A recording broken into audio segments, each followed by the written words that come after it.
नमस्कार, मैं हूं आपके साथ आस्था कौशिक और आप देख रहे हैं महाबहस। उत्तर प्रदेश में एक बार फिर से एनकाउंटर को लेकर सियासी आर-पार का माहौल है।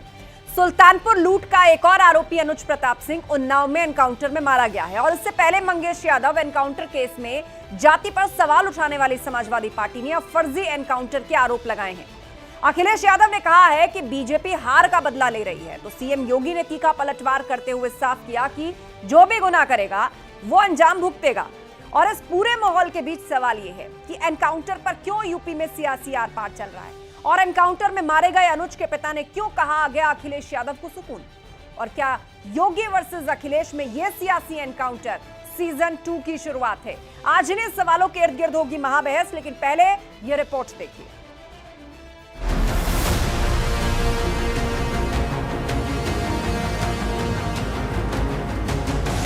आज आप देख रहे होंगे ये माफिया आज गिड़गड़ा रहे हैं, कह रहे हुजूर एक बार जान बख्श दो बस। अपराधियों के एनकाउंटर पर यूपी में सियासत आर-पार।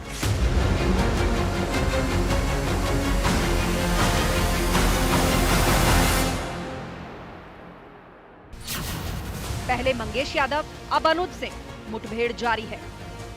योगी जी के, मोदी जी के नेतृत्व में हमारी सरकार अपराध पर, अपराधियों के प्रति कठोर है और उसी कठोरता के आधार पर हमारी सरकार कार्रवाई कर रही है। मुद्दा बनाया है अखिलेश जी ने, अपराधियों की कोई जाति नहीं होती है। उत्तर प्रदेश में योगी जी की पुलिस, योगी जी की एसटीएफ अकाउंट सेटल इनकाउंटर कर रही है। अनुज के पिता ने पूछा, अखिलेश को आ गया सुकून? अखिलेश यादव जी का इच्छा तो पूरी हो गई, कम से कम ठाकुरों का इनकाउंटर करके उनकी इच्छा की पूर्ति तो हो गई। मुठभेड़ पर अखिलेश का वार, फर्जी एनकाउंटर नाइंसाफी।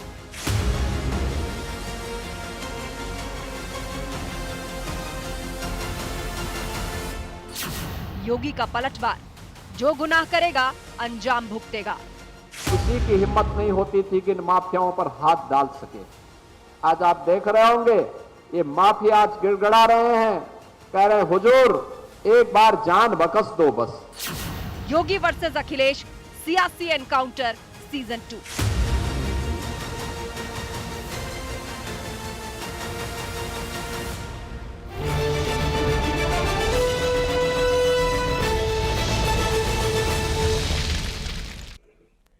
और अब वक्त है महाबहस के सवालों का, जिन पर फोकस है आज की डिबेट। तो एक एक करके वो सवाल आपके सामने रखने जा रहे हैं। और सवाल नंबर 1, एनकाउंटर पर क्यों यूपी में सियासी आर-पार?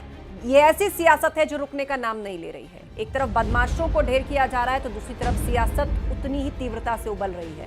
अनुज के पिता ने क्यों कहा आ गया सुकून? अनुज जिसको कि एनकाउंटर में ढेर किया गया है, उसके पिता पूछ रहे हैं अखिलेश यादव से कि क्या अब सुकून आ गया? इस पर समाजवादी पार्टी से सवाल पूछेंगे।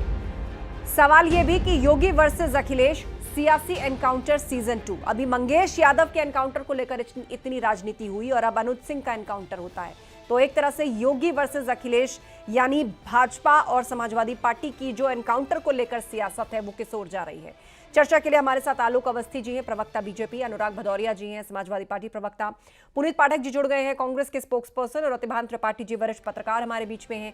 साथ ही यशोवर्धन आजाद जी पूर्व आईपीएस भी हमें ज्वाइन कर चुके हैं। आप सभी मेहमानों को बहुत स्वागत है। सबसे पहले आलोक अवस्थी जी, मंगेश यादव का एनकाउंटर हुआ, सपा ने खूब आरोप लगाए। अनुज सिंह का एनकाउंटर हुआ, अब उस पर यह कहा जा रहा है, अखिलेश यादव ने ट्वीट किया है कि कमजोर ही एनकाउंटर को अपनी शक्ति मानते हैं। फर्जी एनकाउंटर किसी का भी हो, नाइंसाफी है।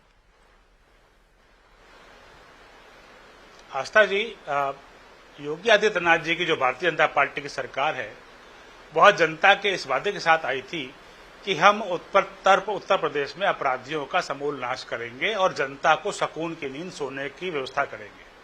उसी नीति के तहत लगातार क्रैकडाउन ऑपरेशन चल रहे हैं। बड़े माफिया इस दुनिया से मिटा दिए गए हैं, ज्यादातर सदस्य उनके जेल में हैं। और जहां तक कि सुल्तानपुर डकैती के इस आरोपी की मृत्यु की बात है, इसको गोली लगी, इसने पहले गोली चलाई पुलिस को पकड़ने में। ये चाहता तो पुलिस के पास सरेंडर कर सकता था, इसके बाद अवसर था, नहीं किया। ठीक है, फिलहाल सिग्नल चला गया आलोक अवस्थी जी का। रुक अनुराग जी का करते हैं। अनुराग जी, उसका साथ उसके जो है इलाज कराए के जहां उसको मृत घोषित किया गया। तो पुलिस के ऊपर तो बदमाश को पकड़ना है। वो वहां इनकाउंटर की नीयत से नहीं जाती है, वो पकड़ने की नीयत से जाती है। लेकिन किसी के ऊपर चाहे एक मुकदमा हो या एक भी मुकदमा ना हो या 50 मुकदमे हो, अगर पुलिस पे गोली चलाएगा, पुलिस को अपनी आत्मरक्षा करने का वो है, और वो अपना आत्मरक्षा में अगर चलाती है गोली तो उसमें इनकाउंटर होता है। इनकाउंटर करने के लिए इनकाउंटर नहीं किया जाता है, जो कि अखिलेश यादव कहना चाहते हैं। ठीक है, अनुराग भदौरिया जी, अनुज के पिता पूछ रहे हैं, अनुज सिंह के पिता पूछ रहे हैं कि क्या अखिलेश यादव को अब सुकून आ गया? देखिए, मैंने तो पहले तो कहा जाता था कि उत्तर प्रदेश से अपराधी उत्तर प्रदेश छोड़ के चले गए हैं, अब इनकाउंटर हो रहे हैं तो इसके मतलब अपराधी तो उत्तर प्रदेश में हैं, और अपराधी का इनकाउंटर से अपराध खत्म नहीं होगा उत्तर प्रदेश में। आपको अपराध की फैक्ट्री बंद करनी पड़ेगी, जो अपराध की फैक्ट्री चल रही है उत्तर प्रदेश के अंदर में, जब तक उस पर ताला नहीं लगाएंगे तब तक उत्तर प्रदेश में अपराध खत्म नहीं होगा। इसलिए आपको ये चिंता करने की ज़रूरत है कि कम उम्र के लड़के, 19 साल, 20 साल, 21 साल के लड़के अपराध की दुनिया में कदम रख रहे हैं, तो क्यों रख रहे हैं, ये भी सरकार को सोचना चाहिए।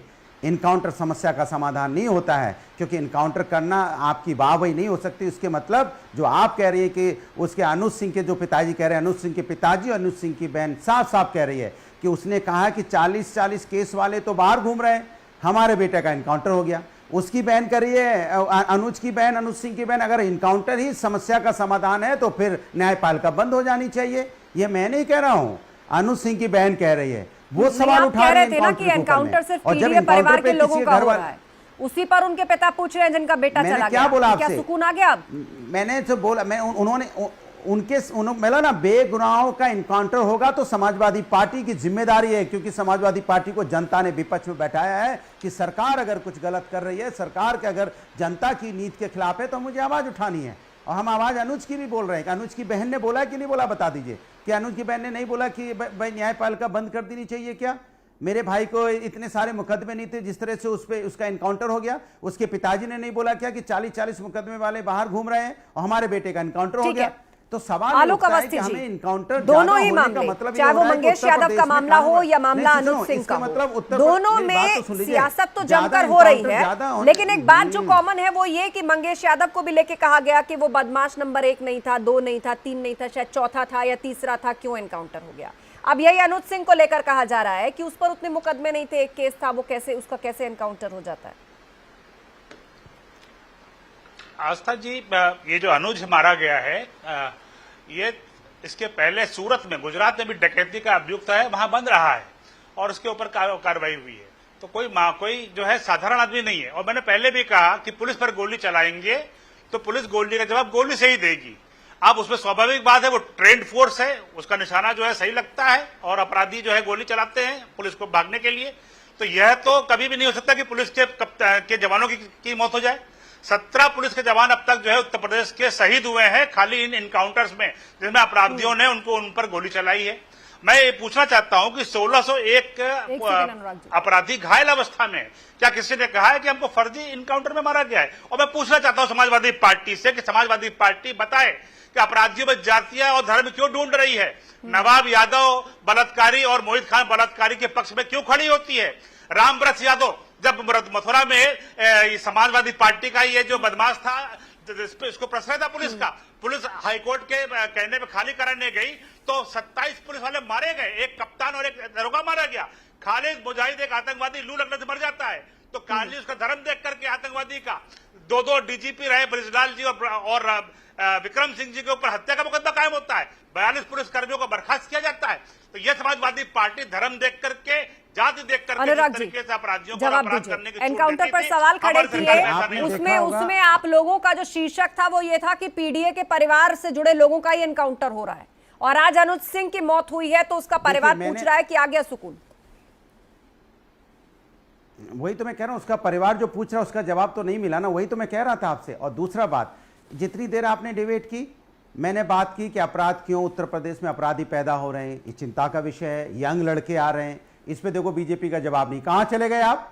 चले गए वो जाति धर्म पे चले गए। हम नहीं गए जाति धर्म पे, हमने कहा यूथ अगर अपराध उत्तर प्रदेश में अपराध के रास्ते पे जा रहा है तो क्या ये हमारे सरकार की सबकी चिंता की बात नहीं है?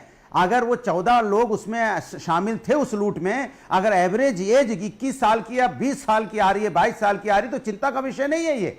कि भी हमारा यूथ, हमारी आईबी क्या कर रही है, डिपार्टमेंट क्या कर रहा है, इंटेलिजेंस डिपार्टमेंट क्या कर रहा है, जो यूथ हमारा अपराध के रास्ते पे जा रहा है। ये जिम्मेदारी क्या सरकार की नहीं है? इनकाउंटर करना ही जिम्मेदारी है, लेकिन उसको रास्ते पे जो उस रास्ते पे कदम रख रहे हैं, इसके क्यों रख रहे हैं? इसमें क्या नहीं, इसमें क्या बहस नहीं होनी चाहिए? इसमें बात नहीं होनी चाहिए? भाई हमें समस्या का समाधान भी तो निकालना है। एक भी दंगा योगी आदित्यनाथ सरकार ने एक भी दंगा नहीं होने दिया। उत्तर प्रदेश के अंदर एक भी दंगा नहीं होने दिया। जहां डकैती के आंकड़े हैं 2017 के 263 डकैती हुई थी, आज मात्र 80 डकैतियां में प्रदेश पहुंच गया है। जवाब दे दूं? 80% से नीचे उत्तर प्रदेश का अपराध गया है। जो देश के अंदर रेप में, ठीक है अनुराग जी 20 सेकंड, उसके बाद में पुनीत पाठक जी का रुख करूंगी। आज 24वें स्थान पर यूपी आ गया है। अपराध और आप देखिए, नकल पेपर लीक उत्तर प्रदेश में हुए, और नहीं एक बार सुन लीजिए, मैं बोलूं पेपर लीक उत्तर प्रदेश में हुए, भ्रष्टाचार उत्तर प्रदेश में देखने को मिला। प्रभु के राम के मंदिर में भी पानी टपकता हुआ पाया गया। वहां पे रोड पे किस तरह से गड्ढे थे और वहां पे कितने भूमाफिया पैदा हुए थे, हमें बताने की जरूरत नहीं है, आपके मंत्री खुद ही कह रहे थे पीछे हटिए।